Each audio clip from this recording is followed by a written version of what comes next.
All right, all yours, Pete. All right. Hey, everybody. I'm going to ask that you use the chat throughout this, and you'll have opportunities to come off mute and ask questions, share your perspectives and thoughts.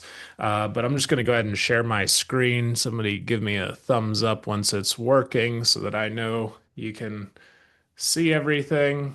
We good? All right, cool. We got a couple of thumbs up. So let me figure out how to move this thing over here. There we go. All right, so year two. This builds on what we did last year. I'm not going to go into a whole lot of background, but Pete Schramm, local, grew up in the Butler area, left for about 10 years, came back to build a company that is called Latitude. We'll get into that a little bit later. But our focus for today is to talk about a career map, talk about a personal board of advisors, and transitioning from ideas and concepts into action.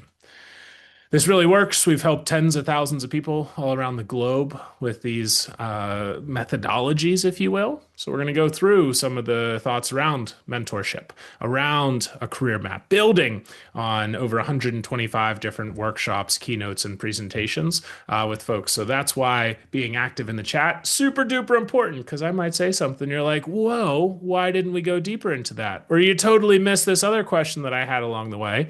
So, we'll try and get those all taken care of. I want to share this. 1 week from today is National Stop Your New Year's Resolution. Anybody else know that day? Maybe it's global. I don't know. Maybe it's regional. Maybe it's just me.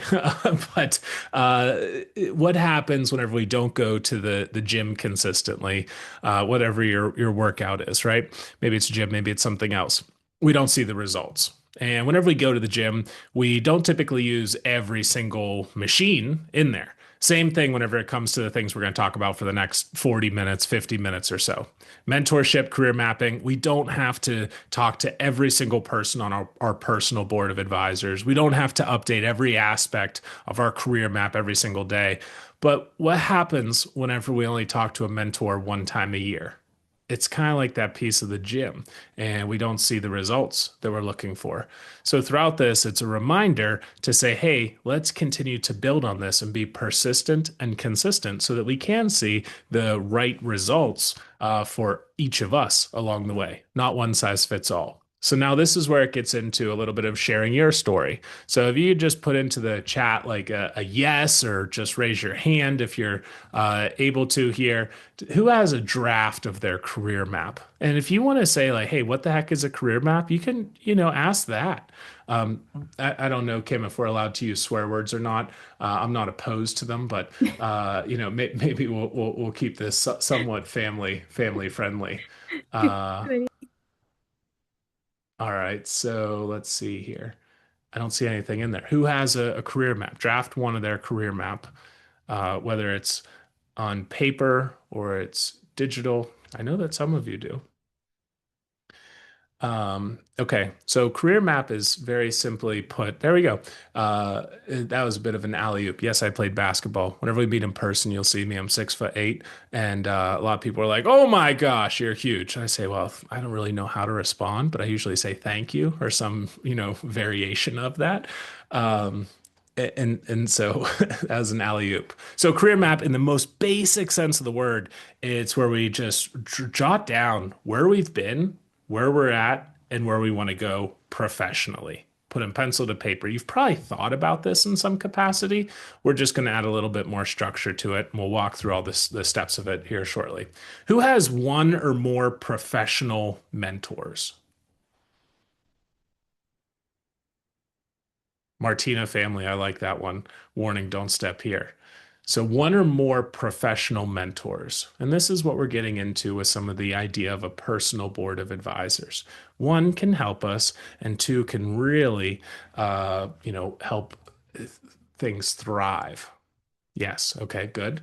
Now, I want everybody to rate yourself. If you didn't have a career map, CM, career map, that's the translation there. So if you say one, I don't really have much in my mind or on paper of where I want to progress next. You say one, don't have a whole lot. Five, I want to do this and this and this and this and this. Not necessarily that that's for sure exactly what's going to happen, but you have an idea of, well, I could potentially go here. I could potentially go there. Could potentially in this direction over here. It's multiple different paths. So kind of one, two, three, four, five, based on where you are. If you have, there you go. Let's do it. 4 out of 5 is pretty darn good. Nice job. We may call you up to the stage to share a little bit more of what that entails. A little checking of our homework here, but truly congratulations. We will come back to you, Danielle. Do you have an idea of which personal board of advisors seats to fill next? So if you have 3, okay, got it. 2, yep. Vibes, we love that. So the personal board of advisors, we're going to dive into, hey, there's a functional mentor, cross-functional mentor, accountability partner, a buddy, an ally, champion, advocate, these different people that we surround ourselves with. And this is where PMI gets to be so valuable and impactful because we might be at a small organization, we might be at a huge organization, but remote or hybrid and not actually get to see anybody, or we might be in a transitionary period where we might not have very much of a group to support us at this specific chapter of our lives. And so if you are at an organization, think about this, right? How would your company, right, organizationally rate these 1, 2, 3, 4, right? Would everybody kind of rate these 4 questions in a 1 through 5 scale?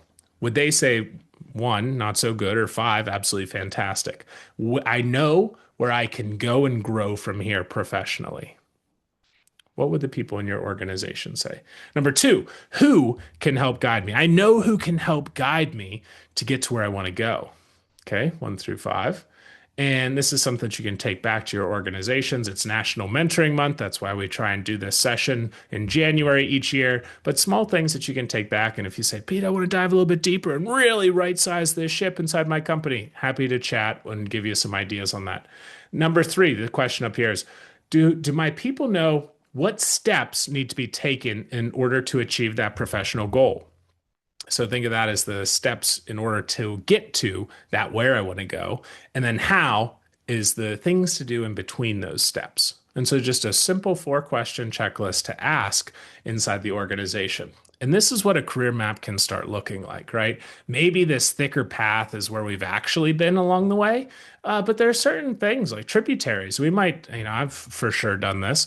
I'm coming along and I meet somebody, right? These different tools and icons are the people and resources that we connect with and grow with and develop with along the way. But you might say, hey, I only had one person. I think, who was it? Don't step here. Well, maybe this person didn't tell me the best advice. And so I turned left if I'm, orienting that properly. And I say, hey, I tried this, came back, tried this route. Nope, it's not really for me. And so what we want to do throughout this process is to reduce the time spent in the wrong directions. Now you can say, hey, we win and we learn instead of we win and we lose. But wouldn't it be nice if we were able to explore and understand to make a little bit better? We call them engineering estimates, right? But with our career and our lives. So that's what we're doing. When we think about this, where does this apply in these different concepts? At onboarding, do we have any leaders of people on the call? You have a team that you might be working with, or have, or potentially will.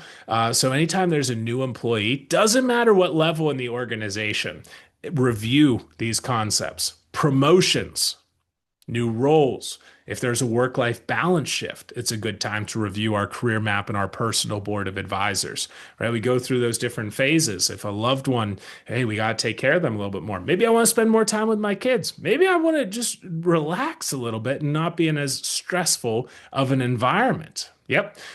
Performance improvement plans. I've talked to some organizations and they say, well, people only get a mentor here whenever they're on a PIP.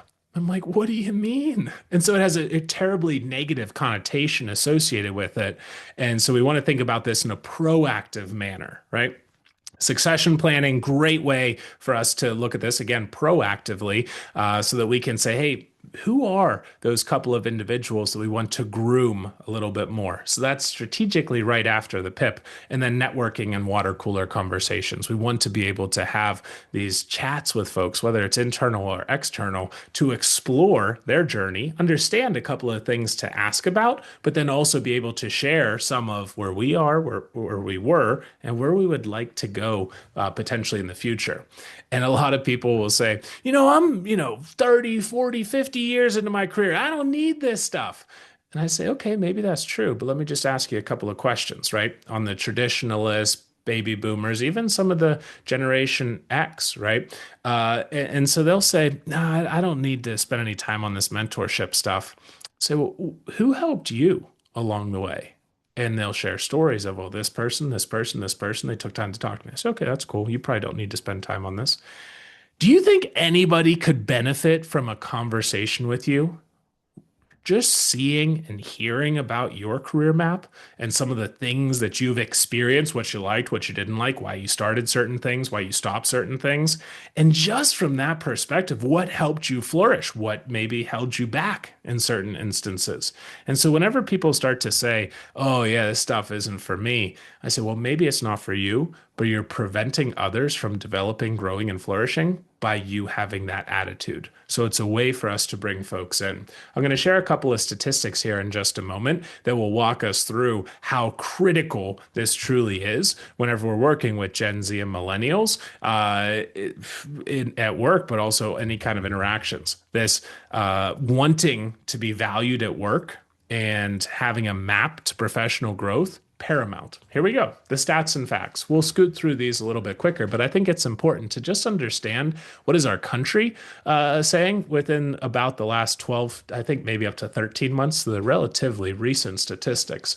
Only less than 1 out of 3 people are actually engaged at work. You may have heard that statistic before. It's quite alarming.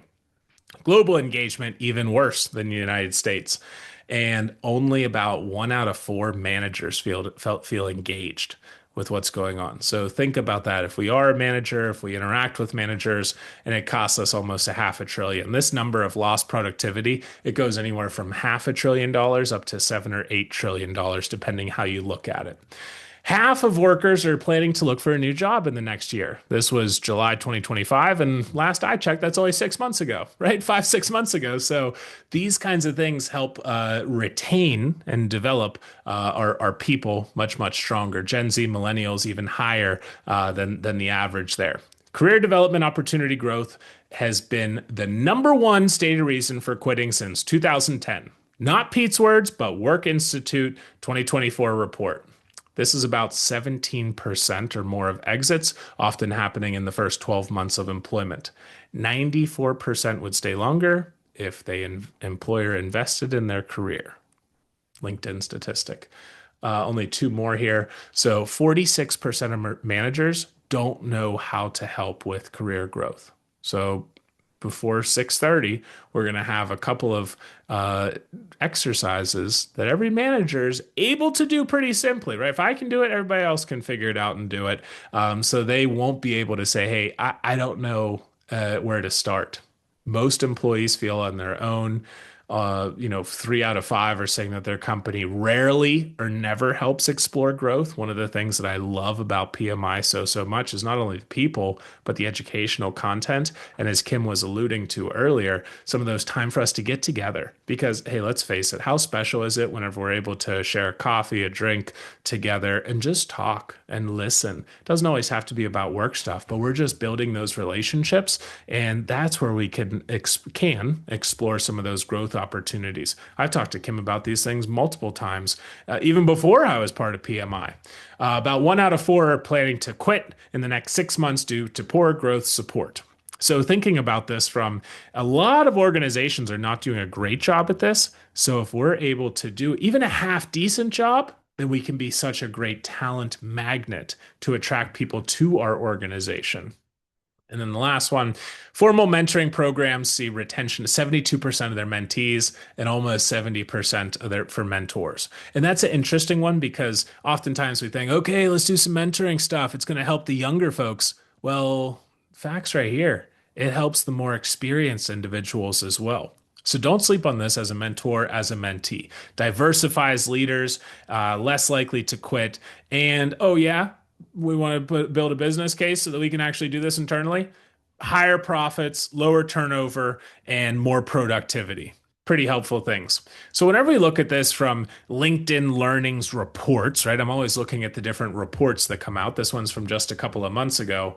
Only about, it kind of breaks them up into thirds, right? So, think about where your organization is. I put together a whole model for career development maturity inside of organizations. A little bit more than a third of companies are good at this. Okay.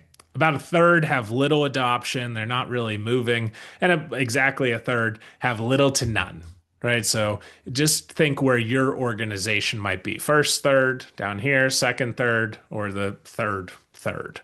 And some of the different things that this might look like. Mentorship program being inclusive of it, career development plans. These are the two that we're really going to talk about. And it all feeds into leadership training.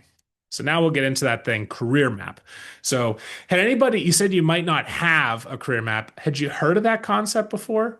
Just got like thumbs up, thumbs down. We're going to use our thumbs a lot here. Yeah, head nods are cool too. Okay, so you heard of it. Thank you.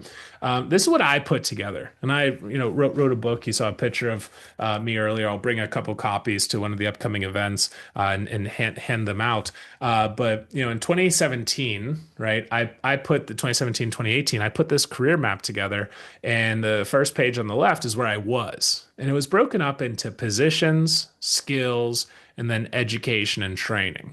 And the second page of it was where I wanted to go. So, background in aerospace and defense at Lockheed Martin through rotational development program. And this was helpful whenever I went into conversations with mentors and even some mentees so that they could see kind of what my progress was in the past, but also where I aspire to get to in the future. We're going to dive into this. If this font's really small, it looks a little bit blurry, it's on purpose so that we're not diving into a whole lot of information. First exercise we're going to think about is the ikigai. Anybody heard of this one before? You can do a hand up, head nod, thumbs up, one of these if you're like, I don't really know. But it's a real simple concept. I didn't create this one either. Roughly means a reason for being. And so, step one is having a great foundation. If we don't really know what we're all about, it's kind of difficult to figure out where we want to get to and how we want to aspire to achieve that. So, ask yourself this question. One, what do you love doing? And that's going to kind of go in this circle up here. What are you good at? Kind of goes in this circle over here. What can you be paid for? Question three. Circle down here on the bottom. What does the world need? This circle over here. And so we're not going to spend a whole ton of time on this, but you see where that starts to intersect. What I love doing and what I'm good at becomes a passion, right? What I can be paid for and I'm good at becomes a profession. Okay. The world needs it and I can be paid. Okay. Maybe that's kind of vocation and profession coming together. Now, what about the stuff that I'm not, it's far away from getting paid, right? The world needs it and I love doing it. That's where we get into some of the volunteer work. So there's different ways to align this and understand certain pieces. I like to go back and review this probably every 6 to 9 months, the ikigai exercise. And it's just an easy way, just piece of paper, fine. You can put a reminder on our calendar to go back and just have a look at it. And then we're going to share this with our personal board along the way. And I like to keep this more on the professional side. A lot of people will ask, hey, Pete, can I have a personal board of advisors and a career map and an ikigai at work and outside of work? Sure, you can. I'd encourage you first to start off trying blending them together with a more professional development flair. But I'm never going to say, there's a quote at the end that where you just absorb what is useful. All make sense on the ikigai? Something that you think you can do? One, two, three, four. I'll go back to it real quick if you want to. What do you love? What are you good at? What can you get paid for? What's the world need? And I don't know if anybody writes or reads Japanese, but that's your ikigai right there, just in case.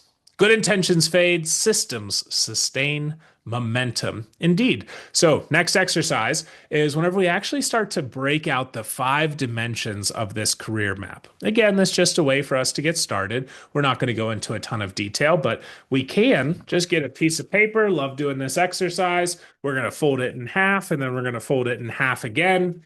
And actually we've in order that's how we build our personal board of advisors. In order to build the career map, we actually fold it in thirds. There we go. Come on, folding, folding, folding. And then we're going to fold that in half. So we have a thinner row.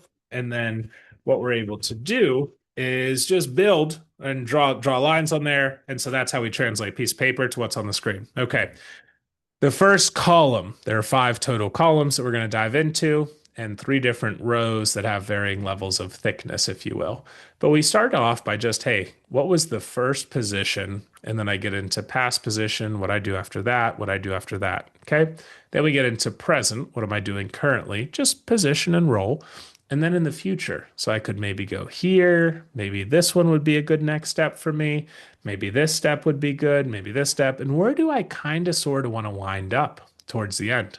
Because if we go back towards Pete's career map, right, 2045, I wanted to be the chief operating officer. I'd be 53 years old, and that was however many years out into the future. Well, newsflash, I'm no longer at Lockheed Martin. I don't know if I'm going to get to be the COO of that organization, so the plans are going to change. But I was able to understand in order to get here, what were the things I had to do before? What were the things I had to do before that? So by putting this exercise together, you're going to see how we're able to build, build, build. The second column that we're going to look at, second dimension, if you will, I call it a 5-dimension methodology and tool, are the skills and tools. So, what were some of the skills and tools that you used corresponding to each of those positions? You're like, Pete, I have multiple roles in the past. Yeah, this is just for example. Go ahead, put multiple roles in the past there. And then what were the skills and tools?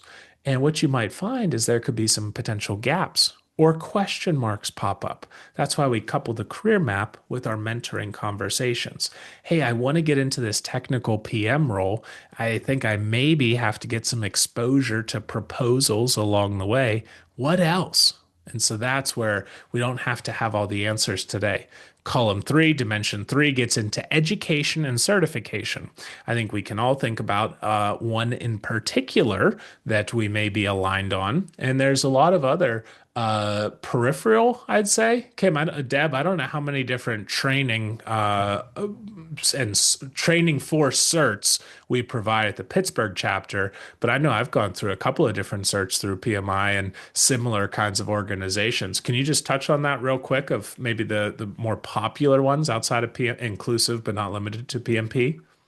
Yeah, so we have PMP study groups, which is pretty popular with our chapter. Lots of folks want to join those, and PMI kind of changed the model for learning, so that, they want to have certified trainers. So we do that, and then we've also done ACP in the past. So yeah, those are some of the ones that we do today. Um, Another one that might be helpful on the cert side and education, if it's an advanced degree, maybe it's a couple of classes, but I think coaching. There's a lot, right? We're always interacting with different people, and it's something I didn't think about until just a couple of years ago. And the way you ask questions and just explore it and ask a couple of other people. But it's remarkable what you can learn and add kind of things you can add to your toolbox along the way. Then we get into number four, dimension four, achievements and accomplishments, right? And there might be more question marks in this one, right? What are some of the things that I have to do in order to achieve in those roles? You might say, Pete, this kind of looks like a resume. Okay, good. You already have some of the answers to this quiz then. Sweet. Does your resume forecast into the future? Maybe. I haven't really seen one of those too much. And then we get into five, the personal fun stuff, the things outside of work. If you notice on the peak career map before, there's no fun stuff. There's no life events. All it is just work, work, work, work, work. Maybe there are some fellow workaholics out here, but this is where kind of vision boardy, if you will. I don't know if we have any vision boarders. Still going to work on mine this weekend. The month isn't over, so I think I'm still allowed to do it. But this is where just able to reflect. What are some of those cool things outside of work? Maybe some of the cool things outside of work that are currently going on. And some of the things that I want to aspire more towards as I continue to grow and progress and develop and flourish. And whenever we get into the accountability partner on the personal board of advisors, they're going to check in on column 5 with you first, right? Maybe you're going to say, I want you to go to one new restaurant every 1, 2, 3 months, something like that. I see you smirking over there, Robert. Figure out what's it going to be, right? So does this make sense? Just kind of thumbs up, 1, 2, 3, 4, 5 dimensions, past, present, future, just a super high level. In other workshops, we can go into working through this. And what I'd love to be able to do at some cadence that Deb and Kim allow is to just have a little bit of a working session where we can kind of share our career maps and say, hey, here's kind of where I'm at. I don't know how much time we'll have this evening. We want to get through just laying the groundwork, but where you might have some question marks or where you might just do a little show and tell. Hey, here's where I've been. Super cool to just add a little bit more structure to the meet and greet approach among the different chapter members. So, do we get a thumbs up? Any questions? I'll pause here for a hot second. Anybody has anything they wanted to touch on more here? So I think from a get together perspective, would like to do an in-person event to your point, Pete, right? So we'll figure out the timing on that, bring folks together Yeah, and go through this at maybe a happy hour. So yeah, we'll I put it in don't the think works. We'll too make many it people would happen. be opposed. I guess kind of just thinking through, I mean, and thinking about planning out or looking at your career, I don't know, is it realistic to say that, the end goal is a C-suite level executive in every case? Um, I don't know if we can all be COOs at the end of the day or CEOs at the end of the day. So, I mean, do you have any kind of advice along those lines in terms of if thinking about your future in your career, like, yeah, how to shape that? Definitely. Thanks for asking it, Robert. And people go back and forth, right? Oh, only forecast out 5 years or 10 years. Okay, you can do that. What's it hurt to explore a little bit further? There's plenty of people out there that say, I do not want the stress and responsibility and commitment that comes to Yeah. the C-suite. And what happens, I don't, there's probably some kind of a curve and chart that we can create. But as time goes on, fewer and fewer and fewer people want to have those stressful roles because what else is happening? That life thing, right? With Hmm. the family, relationships, everything else that's going on. I probably got fed up with a lot of that stuff, right? Insert choice words as you wish in that sentence as well. But that's where if you do want to, and then it's also interesting to, what would my career map look like? That's from 7, 8, 9 years ago, right? How does it change in those different phases? We go through the work to live, live to work. Remember, we talked about some of the things that might change and be outside of our personal professional control. So if you do aspire, I've never met a leader, even up to the C-suite CEO level, that says, hey, I got a young gun in here and they want to rock and roll. I got somebody in mid-level management and they want to continue growing. Okay, they might not be ready to step into that role tomorrow, but at least I have an idea because if you don't communicate, hey, I'd be interested in being, chief operating officer. The people I've met, they can't read minds too well yet. So that's the idea is just setting, I want to head in that direction. You can always change along the way. Does that make sense? Was there another question that we had? Not Okay. really a question. It's more of a statement of where we are organizationally at my company. I'm going to put a chat in here just so you can see where I'm coming from. Um, when I started, there was a new role that was created called senior project manager, and I was the third of five back in 2017. There are now 27 senior project managers out of a group of 44 project managers. And I use this meme quite often in my group. Like there's no career path. I enjoy what I do. I really love what I do, but there's really no career path. If I want something else, it's going to have to be in another organization. And that's, well, so thanks for sharing. I don't know who was talking there. Oh, that was Lou Lou, Martinez. Lou. Thanks, Lou. Um, So there's ways to think about that, right? There's certain one aspect is having a flatter organization. Okay, there's fewer levels to get to the top, and we have closer relationships with everybody. But you also have to make sure that you're assessing consistently. Right. And looking at those, I'd ask some of the people in HR and say, hey, when's the last time we did some benchmarking across our industry? There's plenty of firms around town that do that kind of stuff. Small, medium, large companies. They should always, I don't know, maybe every 2, 3, 4 years doing these kinds of activities. But Lou, it seems like you've been there for a little bit, and to have half the people at a different level, you're like, huh? And I liken this analogy to if everything's a priority, then nothing's a priority, right? Exactly. Along Same thing. those lines. Thanks for sharing. And you might even start to look at it around, hey, just tell me, what do I need to do to get to the next level? It may be there aren't any open roles there. Do there need to be open roles? Or what does that look like? And I also compare that to, remember how difficult it can be to get a 5 out of 5 on a performance review? Some organizations or leaders never give one out. And I say, hey, if I had to cure cancer and bring in $50 million in new business, tell me. Like, if that's what it takes to get a 5 out of 5 here, okay, at least I have an idea. And so I'd also ask that question. You get a 3, you get a 4, you get a 4.99999, but not a 5, that elusive 5. And I just ask, what does it take? Because as a leader, you should be able to answer that question. And maybe it is something that seems unfathomable, but at least it's able to be communicated. I think that's an important thing. As we get into planning, so the next two slides are just kind of looking forward, right? And thinking about those future steps, the 7 Ps. So, are there people that you would aspire to be like? You can just kind of write their name somewhere down there on the future steps, or people not to be like. There are certain things that we'll talk about on the career mapping exercises of what I like, what I don't like, right? Places, right? Maybe I want to go from San Diego to Pittsburgh or Newcastle specifically. But places, geography, or companies or parts of the company that I'd like to get to, right? Maybe that's interesting. Salary, the pay aspect of it. Maybe I want to reach a certain goal that I have in mind. Maybe I'm saving for something. Maybe I am able to take a little bit of a lower salary. Who knows what it is? Maybe I have to support others and it has to jump up a little bit, right? Partners, people that I want to work with or not work with. This is internal, external. So people that I want to be like, and partners, the people I want to work with or not work with, might be vendors, suppliers, things like that.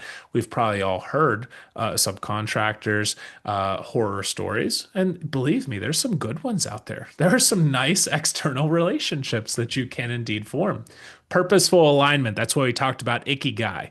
Are we going back and making sure each of these future steps on the career map are in fact aligned with the Ikigai exercise that we go through every couple of months, right? Am I going to take pride in this work that we're setting out to do? And am I properly, effectively prioritizing what matters most in each of these different phases? So that's as we talked through it. And again, we brought it up a couple of times. Just because I wanted to be COO before doesn't mean that, it's the best fit for me now. Keep going. Maybe ask yourself these things, right?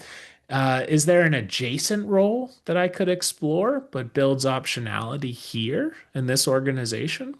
What skill or skills should I maybe unlock to tap into more strategic work? Anybody ever heard of a stretch assignment?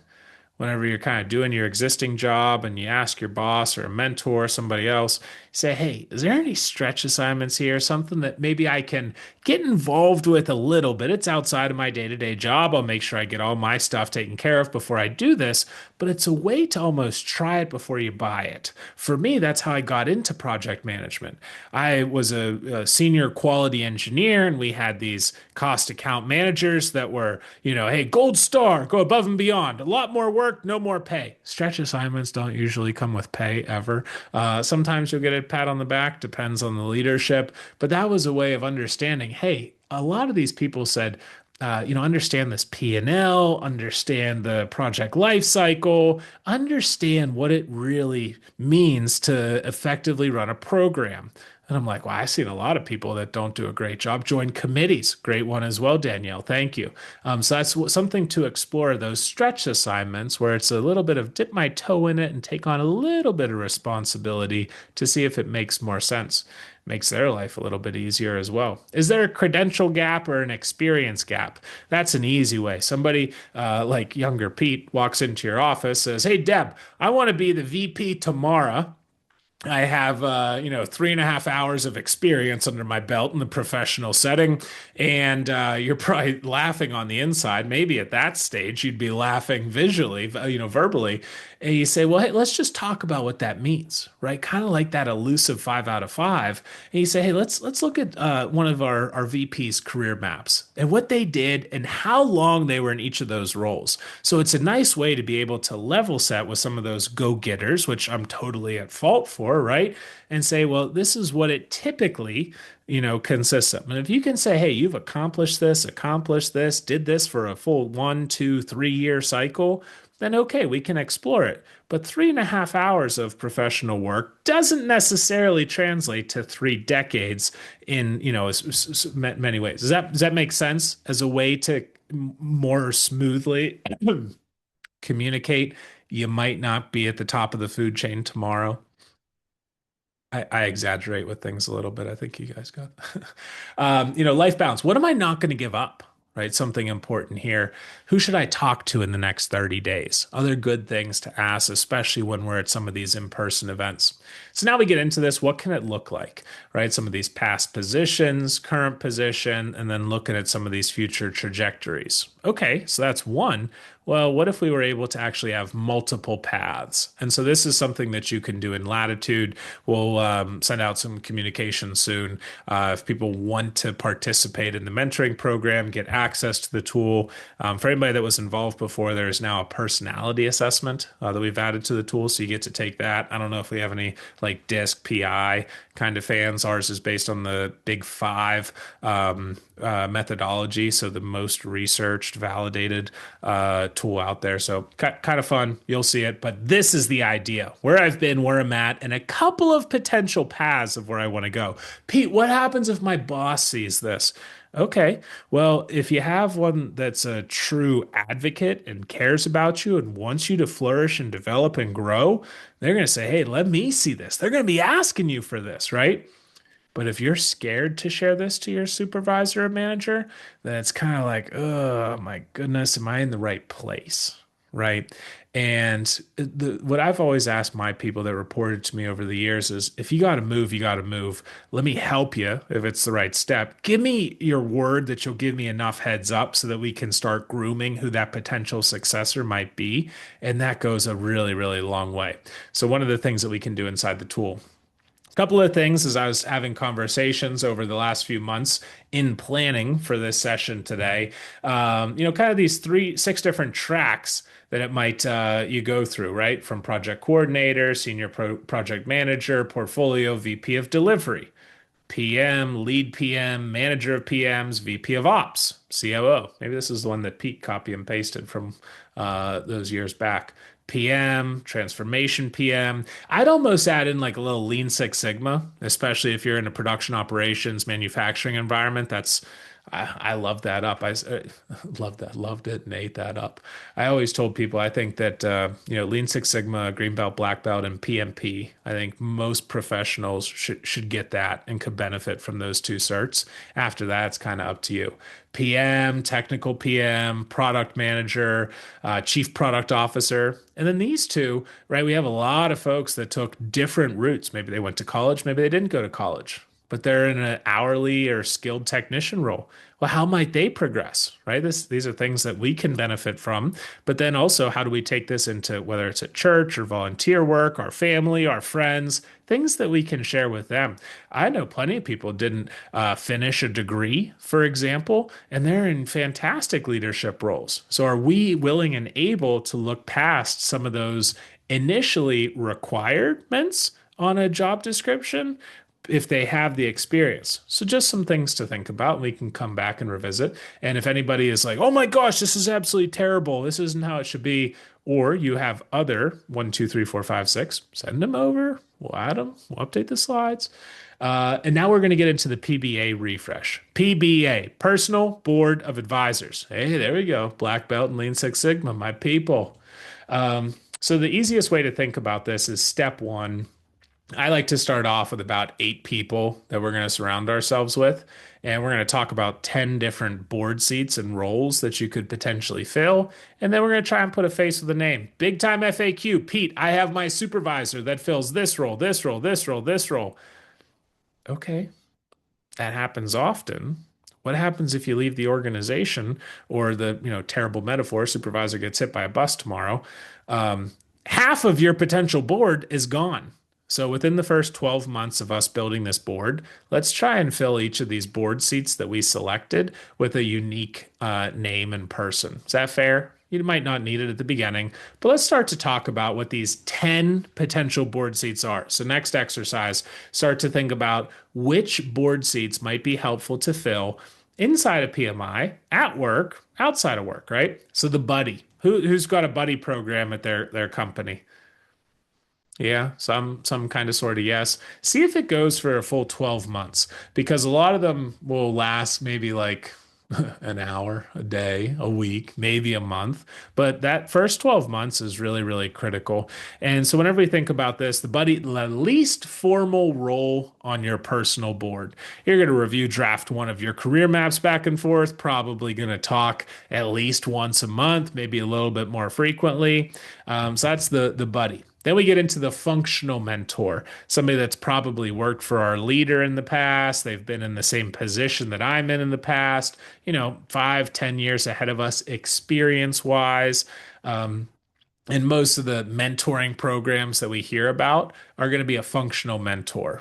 Then we get into the supervisor, right? It's important that we have that individual on our PBA, and we want them to be people periscopes, right? Hey, who else should I have a conversation with? Hey, what else do you think I should be looking at career map wise? What would be helpful for you, leader, if I was able to develop these skills or the achievements or accomplishments or different things along the way to make their life easier?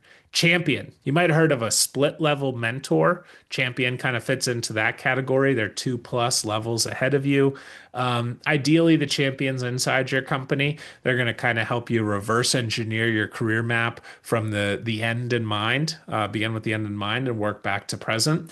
They're also the people that you can raise your hand and ask and say, hey, how do I fit into this larger picture here? This whole mission, vision, values, that doesn't really resonate with me. Should it? Could it? Cross-functional mentor. If I'm in engineering, this person is coming from legal or marketing or finance.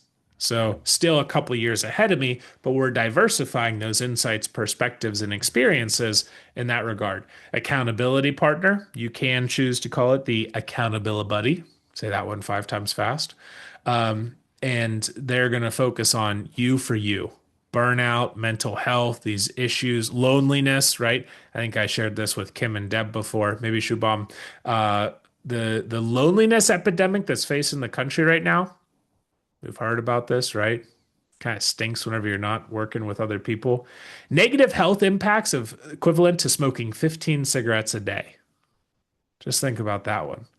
So if we have somebody that we're able to say, hey, let me just check in on you, you check in on me, whether it's a goal that you're working towards, whether it's something else, you're going to those restaurants, you're reading those books, you're hitting the gym, you're doing whatever it is outside of work and the getting the work things done.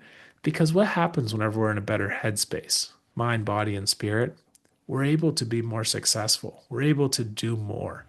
So this is, winning at PMI, winning at work, but it's really winning in life as well. Ally. Now you say, Pete, you're a tall white guy. What are you doing talking about this allyship stuff? Well, in the book, I talk about 20 different kinds of diversity and whether you are an ally to somebody else or somebody is an ally to you. And not everything we can see our differences, but figuring out what does that look like? Because I had to spend a lot of time understanding this because, hey, big defense contractor, you usually work with a whole bunch of old white guys.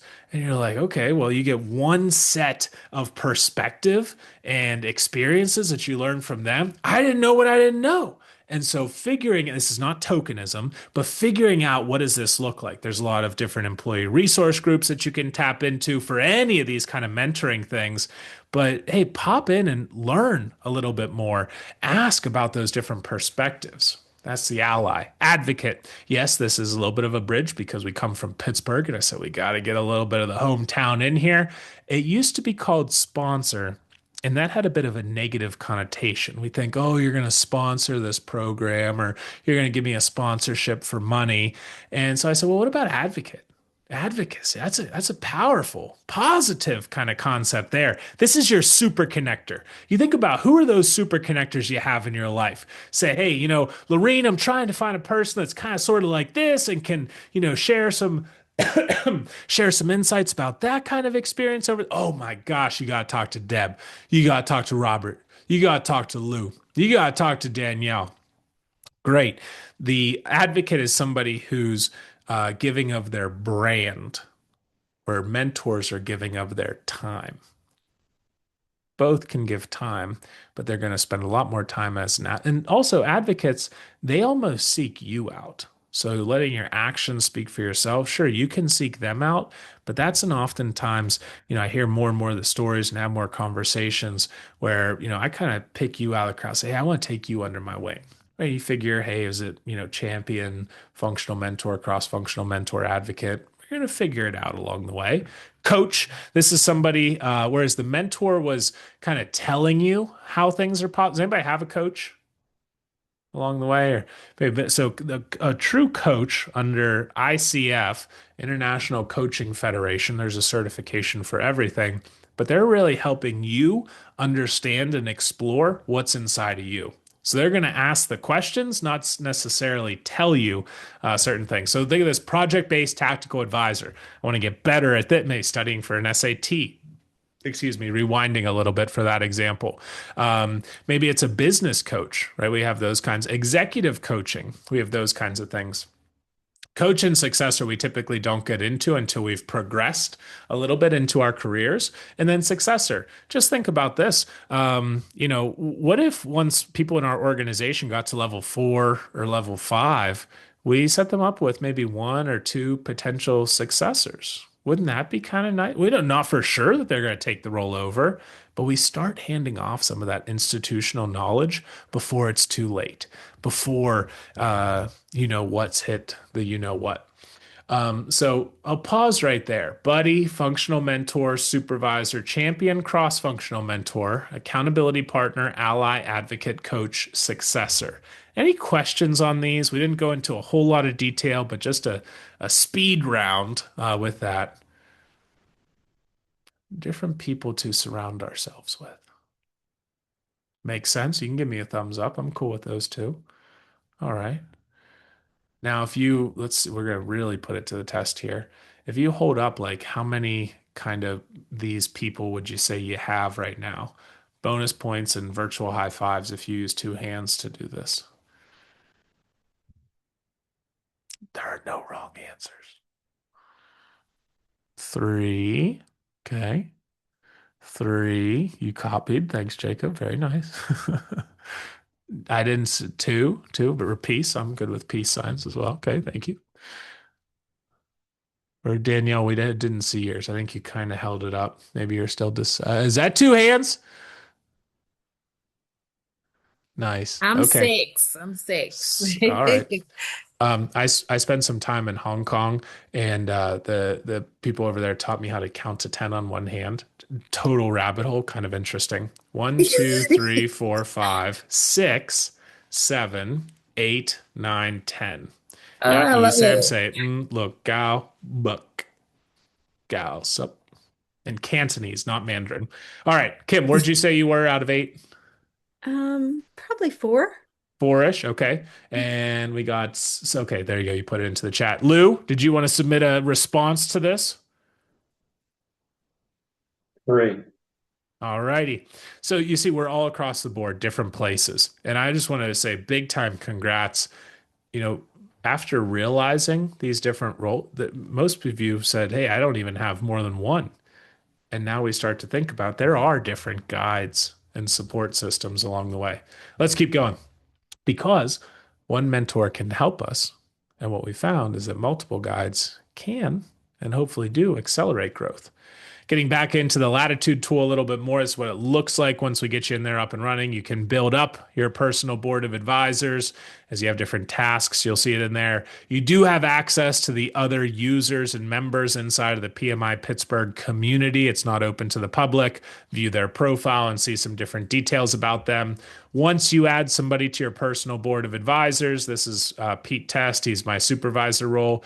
They can add their availability preferences. So it's not like, hey, I'm just going to go onto your Outlook calendar at the office and say, I know that Kim is available at 8:30 to 9 p.m. on a Tuesday night, which she probably would take a call like that. But you can put a little bit of guardrails up and say, typically, here's when I'm good for conversations. You can track your calls and notes. You can view their career map, and then you can suggest a map. That's another update from last year. Suggest a match. You can comment on the other person's career map if they have it in there. So I could say, hey, I think Robert and Allison should have a conversation for this reason. And then on the second picture over here, I don't think we had this at the start of the program last year either, but there's more than 1,000 suggested questions that change based on the role on the personal board and conversations 1 through 10. I ask you and you ask me. So, and even if you want to just manually track your conversations, date, duration, and the notes for it, that's perfectly fine. You can schedule the call inside the tool, but just some updates that I wanted to share with you. Some questions. I'll leave this up on the screen. I know we're at 6:30, so we'll scoot through here. But if you're watching the recording, a couple things. Questions to ask as a mentee. What surprised you most? What decisions did you make too late? What signals tell you somebody's ready for the next level? And this is if you just choose to not, for some reason, participate in the mentoring program and look at the thousands inside the platform. Here's just 20. And maybe you're a mentor. Maybe you're a mentee. Maybe you go back and forth. That's okay. That's another question we get a lot is, am I just a mentor? Am I just a mentee? I love this one. Somebody walks in to my office and they say, hey, I was just, asked to be part of this mentorship program. They got like 3 or 4 years experience, right? I say, okay, what's going on? They say, I can't be a mentor. I say, great, then don't be one. Can I ask you a couple of questions? You guys might see where this is going based on the last one. So you're not going to be a mentor. We're not going to call it that.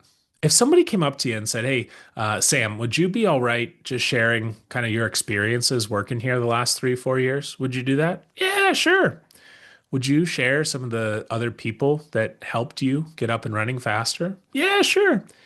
Do you have any tips that maybe you wish you would have known at the beginning, year one, year 0.25? Now that you're a couple years, yeah, I wish somebody would. Okay, so if I asked you those questions, you're cool with it. Maybe a couple of other ones. That's too easy. I said, great, we're not going to call this mentoring, but if you do those things, I won't be mad. Go ahead and sign up for that program. So it's getting over that little bit of imposter syndrome because truly alone we can do so little, together we can do so much. See where this may integrate to recruiting, onboarding, development, engagement, retention, and different places at work. If you do stay interviews, performance management, even alumni programs, perfectly fantastic to keep some of those potential boomerangs inside. So I'm curious, we're getting over the allotted time now. Just kind of one or two breakthroughs or aha moments that you had, please place them into the chat. And this is particularly helpful because it's a little bit of recall for the folks listening. I'll read them out. But also, Robert might type something that Laureen says, oh my gosh, yeah, that was this. I'm going to have to go back and revisit this one. We've had instances where Deb says one thing and it turns into an aha moment for Kim or George or Randy, right? Everybody's helping each other. So please just take a 10, 20, 30 seconds and type that into the chat. Just an aha moment. Maybe it was a refresher of something that you already knew.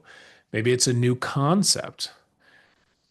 maybe it's not a good thing. And you're like, I can't stand Pete. I don't like his personality. I've gotten that. That's what I got on a lot of my performance reviews. You bring too much energy to things. Sorry, boss. Is that why I didn't get a 5?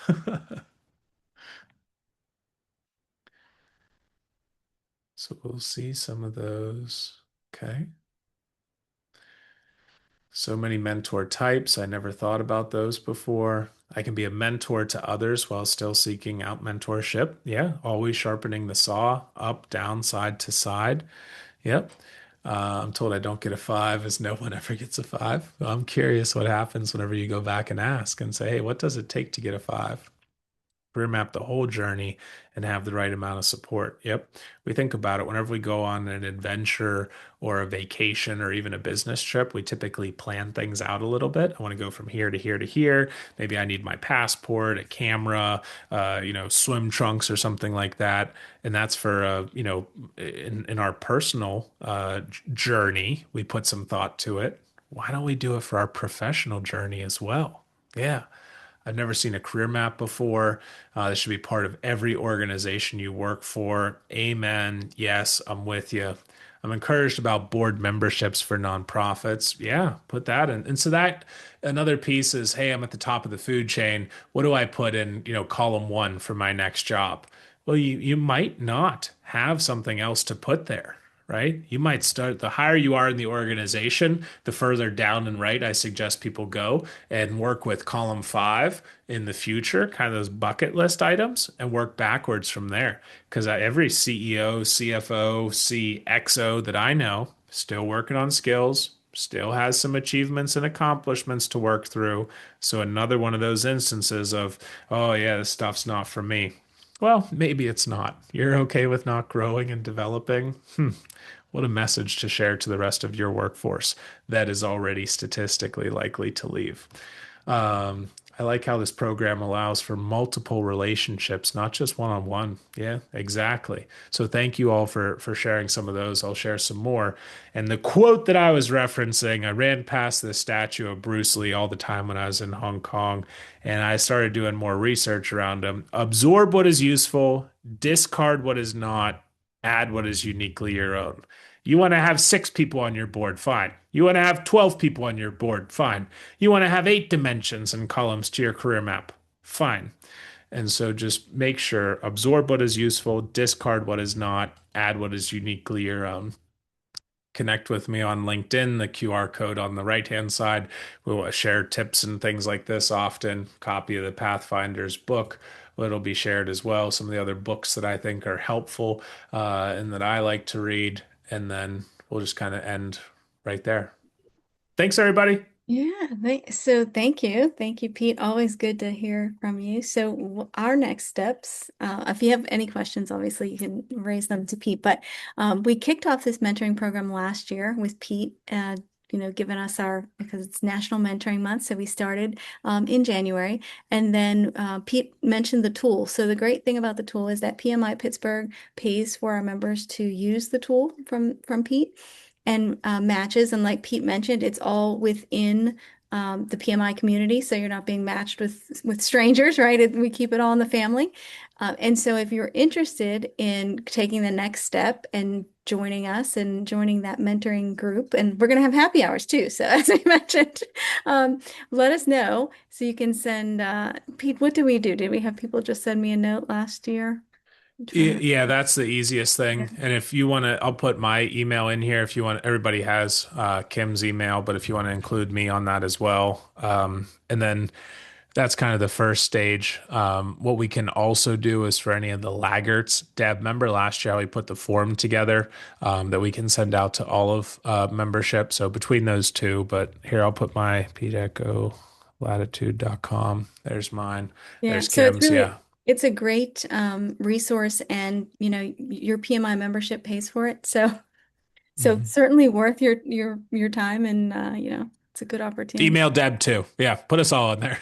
Yeah. There will be more comms your way to get involved as well.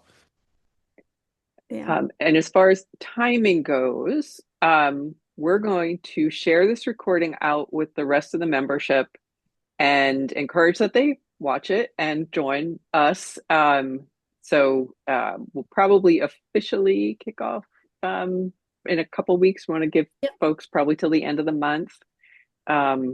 Especially we've got a group of folk coming in from Erie, so we want to make sure that they have the option to join us as well. But I see Danielle. I would offer you my book as a prize for being the first one to sign up, but I think you're going to get one anyway.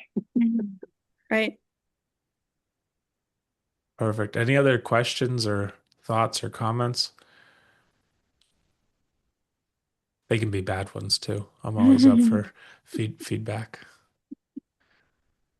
As thanks for being an engaged group. Please come up and say hello. I'll likely be I think we decided I are. was the tallest person at the Yeah, events. you are. So Yeah, and I'm short, so I'm between you and Randy, and the pictures are hysterical. I'll have to share those. It is. Yeah, I'm 5'2", so barely. I'm like maybe 5'1". I think I'm shrinking. So I look like, I was on my knees, so or something.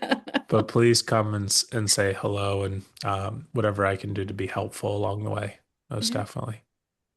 So, Pete, I'm in the same situation. I'm 6 feet tall.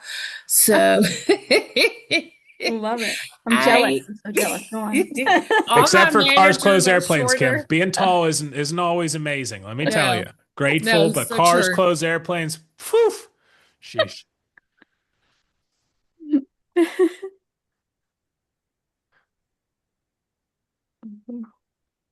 Thanks for sharing that, Danielle. Yeah.